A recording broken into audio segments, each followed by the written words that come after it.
Tim Pengendali Inflasi Daerah atau TPID Sumsel bersama Sekda Sumsel menggelar rapat bersama memonitoring harga kebutuhan pokok atau sembako jelang bulan Ramadan dan Lebaran.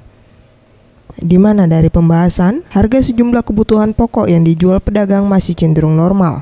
Menurut Mukti Sulaiman, Sekda Pemprov Sumsel yang ditemui usai rapat menyampaikan, bawang merah di Sumsel seringkali mengalami fluktuasi harga. Hal ini dikarenakan 80% pasokan bawang merah Sumsel berasal dari Brebes. Namun untuk menghadapi bulan puasa dan Lebaran, pihaknya akan mendatangkan bawang merah sebanyak 30 ton. Pemprov Sumsel bersama SKPD terkait akan bekerja sama untuk meningkatkan operasi pasar guna menjaga kestabilan harga barang selama bulan puasa dan Lebaran.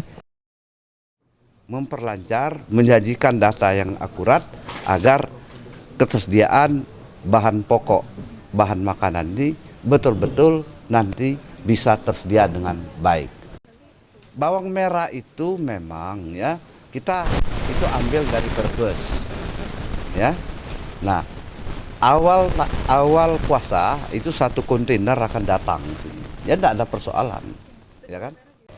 Sementara itu, Hamid Poncowibowo, Kepala Bank Indonesia Regional 7 Sumsel mengatakan, tim TPID akan melakukan edukasi dan himbauan kepada masyarakat agar tetap melakukan pembelian bahan pokok dalam jumlah yang wajar, karena sifat konsumtif yang berlebihan akan mempengaruhi stok di pasaran sehingga berdampak pada harga barang.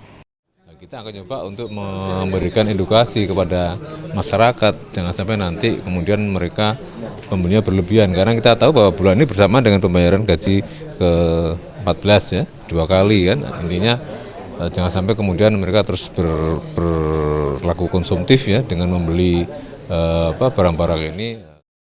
Mega Dwi Handayani, Gusti Putu Sumertayasa, Sriwijaya TV.